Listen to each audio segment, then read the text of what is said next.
Yeah, tagal ka na namin nahanap eh. Igil na kasi itong kapatid ko na talunin ka eh. Sana pagbidyan mo. Kala ko ikaw lalaro. Nakaw, di ako marunong eh. Ano, G ba? Di ba? Ibang klase tong kalaban ko ngayon guys. Bata pa lang daw siya, may napatunayan na.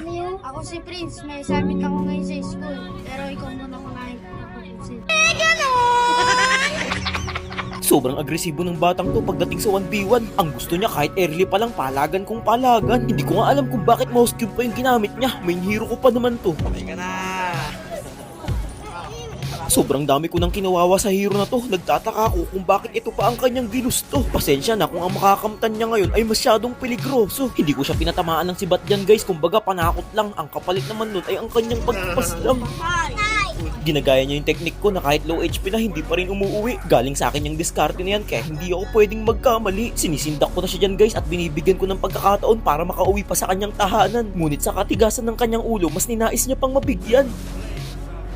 Napapangiti na lang ako sa puntong yan guys habang siya hindi makatingin sa akin. Siguro nararamdaman niya na yung lakas ko. Kahit lugi na siya, malakas pa rin ang loob sapagkat pinapasok niya pa ako. Siguro ang kanyang plano ay yung papapuntahin niya ako sa tore. Pero naisip ko na yun agad syempre. Nagpakawala na naman ako ng fake ulti para malito siya. Imbis na umatras, dumikit pa siya sa pader kaya't akin siyang napitas. Napasmile na lang siya sa ginawa kong yun. For sure alam niya na ang kakayahan ko ngayon. Sa pagkakataong ito masyado akong nakampante. Pa-backdoor paksi ako eh. Tapos pinasok ko pa siya sa tore. Kinulang ng kaunti yung damage ko. Ako patuloy yung nawala sa mundo.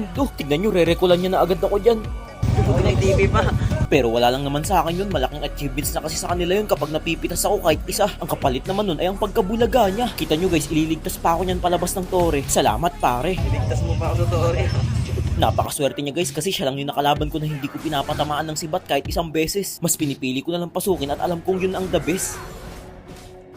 Bali 6-1 na nga pala yung score namin, 7 minutes pa lang ang nakakalipas. Hindi rin kasi ako nag-aaksaya ng oras, paulit-ulit ang nangyayari, tila ba wala ng lunas. Kita nyo naman kasi sa dalawang 2 hits lang agad ko siyang napipitas. Napapahawak na lang tuloy ako sa batok kung medyo mataas. Baka ang iniisip nyo guys, palagi na lang sumasablay yung sibat ko ha, sinasadya ko nga yan kanina pa. Kumbaga nagbibigay lang ako ng partida kasi sa harapan kayang-kaya ko siya. Baka check yan dahil dyan sa labas ng kanyang base ay atin na siyang tatayuan. Halos hindi ko mabasa guys kung anong gagawin niya sa akin sa part na yan. Nagawa niya pa nga akong mapalow HP, akala ko ito na ang aking katapusan at pagkasawi. Biglang lumakas ang aking loob nang makita kong malapit nang mag-cooldown ng aking ulti. Napansin ko ring pauwi na siya at tumitipi. Sa loob ng isang segundo, naabutan ko pa siya mga pre. Pansinin niyo yung magiging reaksyon niya, napakamot na lang kahit hindi makati. Kala niya nga guys, gagana na yung kanina niyang pinaplano eh. Yung ididikit ako sa bato habang tinatamaan ng tore. YouTube mo pa ako sa ano ah. Kung kanina ang mga sibat ko'y hindi ko pinapatama, ngayon ay saktong-sakto na. Napaka-asintado ko talaga, walang kaduda-duda.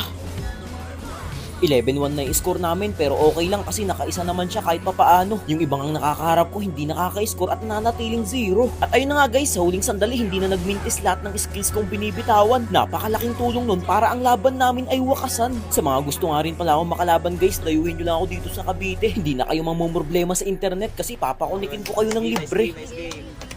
Thank you. Lakas, kahit bata malakas. Dito guys, hindi naman sana ako lalaban sa mga bata na to pero tignan nyo yung sasabihin nila sa akin. Idol, may ipapalaban nga pala sa'yo. Kahit bata to, kaya ka rin tundurugin. Labang ka ba? Siyempre, mga motivahan. Hindi sana ako lalaban sa mga bata pero dahil sila yung pinakamalakas sa kanila, pinagbigyan ko na. Ako sa dadan, mga magsasasayan. Siguro guys, palaging nanonood sa akin to kasi alam na alam niya yung mga diskarte ko. Pero bago pa siya magkasungay, di na ako nag-atubili para sumalakay. Sa unang pagharap namin, pinakita ko na agad na hindi ako natatakot sa kanya kasi pinasok ko pati sa loob ng tore. Yan na nga ba ang sinasabi ko eh. Sabi sa'yo, huwag ka na lalaban eh. Parehas kaming level 3 sa puntong ito. Nagulat siya nung lumabas ako bigla sa damo. Kampanting-kampante akong lamang ako sa kanya sa sabayan. Subalit di kalaunan, nakaramdam na ako ng kalugihan. Napakamot tuloy ako sa aking balakubak pero nang makabalik ako siya naman ngayon ang babagsak.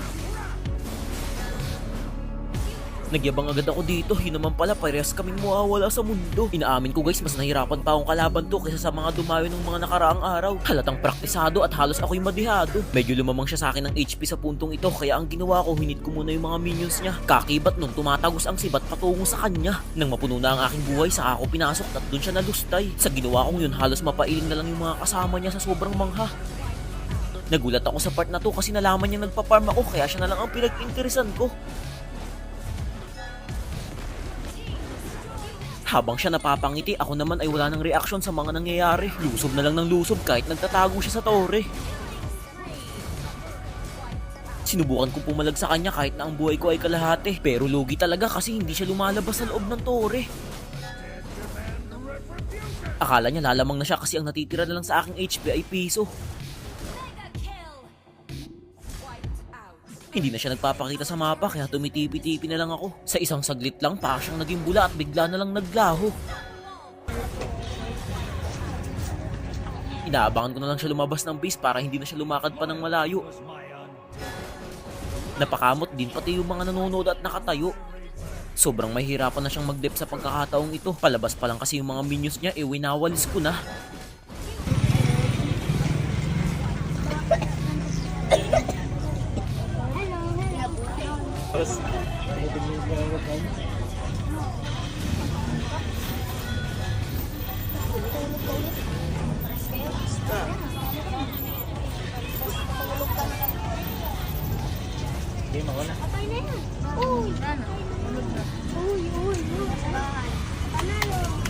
Kahit bata guys, nilalabanan ko. Kaya sa mga gusto lumaban sa akin dyan, puntahan nyo lang ako dito.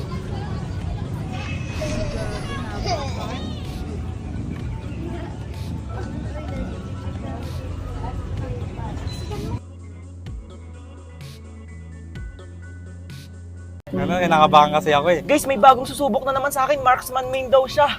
Manalo matalo, mahihirapan ka sa akin. Yun. Nyabang mo, angas mo ah. Sobrang lupit nito mag-Betrix guys. Talagang pinapasok ako sa tore kahit early pa lang.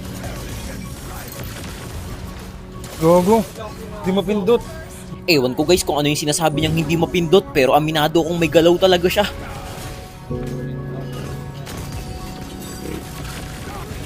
Sakit. Alam kong lamang ako sa hero kaya hindi ako masyadong nangangamba. Lakas loob kong nilulusob sa kanyang lungga.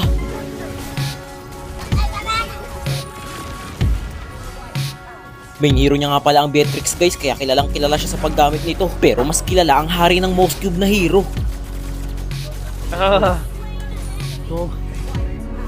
Nagpapang-abot din kami hanggang sa Liporio. Akala niya porke hindi siya tinamaan ng sibat makakatakas na siya. Gogo. Pero guys ang bilis niya rin ako nabawian. Napasobra kasi ang aking kalaliman. Sakit ah. Lo. Lakad. Uy, hindi ka na ako. Lakad ang putik.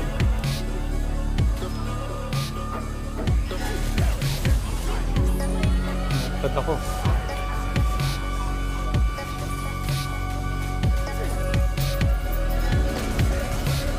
Uy, gogi, naka-winshot. Hindi ka na ako dun ah. Tabang tambay na lang ako sa kanya dito kasi hindi na siya lumalabas sa kanyang base.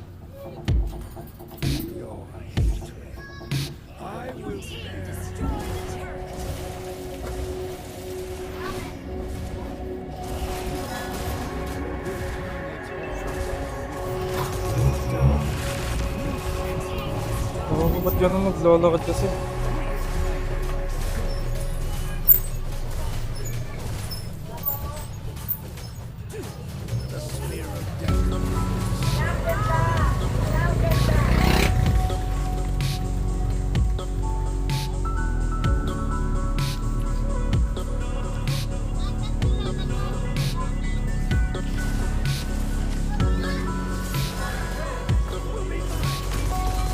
Lo. Lalo talaga. Hindi kasi gamay yung type ko. At ayun na nga guys, wala pa rin akong talo hanggang ngayon. Ano ba yan? Kailan kaya ako matatalo? Sa mga gusto ring lumaban sa akin dyan, ano pang inaantay nyo? Halina't tumayo. Sana tapos na. Subok ako ulit ya. Okay. May isang Android gamitin ko. Nice name. SG ya. Yung mga